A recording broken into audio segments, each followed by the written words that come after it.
உட்டு. ஓகேங்களா? இப்போ இதுதான் நமக்கு வந்து மேஜரான ஒர்க் பீஸ். இதுதான் வந்து நமக்கு ஒர்க் பீஸ்.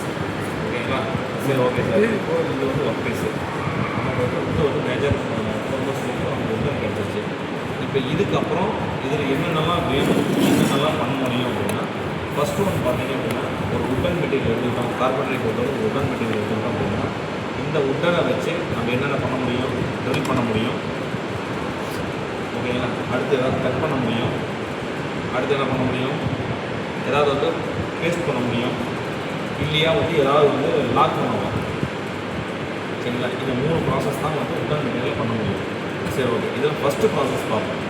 இப்போது ஃபார் எக்ஸாம்பிள் வந்து இது வந்து உட்டன் மெட்டீரியல், இது வந்து உட்டன் ஒர்க் பீஸ். சரி, ஓகே. இப்போ இது வந்து எல்லாமே ஈக்குவல் சைஸில் இருக்குதா? லென்த் வந்து நமக்கு ஈக்குவல் சைஸ் கிடையாது. இப்போ இதை வந்து ஃபஸ்ட்டு என்ன பண்ணுறோம், மெஷர் பண்ண போகிறோம். ஓகேங்களா? இது மெஷர் பண்ணுறது எதில் மெஷர் பண்ணுவோம் அப்படின்னா, நமக்கு நார்மலாக தெரியும், இது வந்து ஸ்கேல் தெரியும். இது வந்து ஸ்கேல் அப்படிங்கிறது எல்லாத்துக்குமே தெரியும். இதை வந்து நம்ம ஸ்டீல் ஸ்கேல் அப்படின்னு சொல்லுவோம். ஆனால் கார்பெண்டரி வைஸ் இது வந்து ஒரு இன்ஜினியரிங் எஜுகேஷன், நம்ம இன்ஜினியரிங்கில் படிக்கிறோம் அப்படின்னா இது வந்து என்ன பண்ணோம்னா ஸ்டீல் ரூல் அப்படின்னு சொல்லுவோம். இது பேர் என்ன, ஸ்டீல் ரூல். ஓகேங்களா? இப்போ நாளைக்கு வந்து ஸ்டீல் ரூல் எழுதுவாங்கன்னா நீங்கள் முடிக்கக்கூடாது.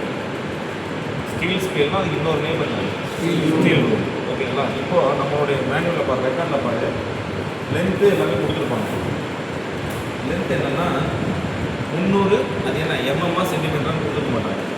அதே மாதிரி என்றைக்குமே நல்லா தெரிஞ்சுக்கோ, எல்லாமே எம்எம்மில் தான் மெஷர் பண்ணணும். இப்போது நமக்கு இந்த ஸ்கேலில் வந்து என்ன சென்டிமீட்டரில் இருந்தால் எம்எம்மில் இருக்கா, சென்டிமீட்டர் இருக்குது. இப்போது 300 எம்எம் அப்படின்னா இதில் நீங்கள் எத்தனை சென்டிமீட்டர் எடுக்கும், 30 சென்டிமீட்டர். எப்படி, அதாவது 300 இருக்கிறத எப்படி 13 நீங்கள் சொல்கிறீங்க, அது எப்படி கால்குலேஷன் எடுக்கணும், டிவைடட் பை 100 அல்லது 10 டிவைடட் பை 10. ஓகேங்களா? இது நல்லா ஞாபகம் வச்சுக்கோ. அதாவது வந்து எம்எம்மில் இருக்குது அப்படின்னா, சாரி சென்டிமீட்டரில் இருக்குது அப்படின்னா, சாரி கிவன் டேட்டா வந்து எம்எம்மில் கொடுத்துருக்காங்க அப்படின்னா, ஏன்னா இதில் வந்து நம்ம டேரெக்டாக எம்எம் மார்க் பண்ண முடியாது. ஸ்டீல் ரூமில் வந்து என்றைக்குமே சென்டிமீட்டரில் தான் இருக்குது, எம்எம்மில் இருக்காது. அப்போது நீங்கள் வந்து உட்டன் ஒர்க் பீஸில் நீங்கள் மார்க்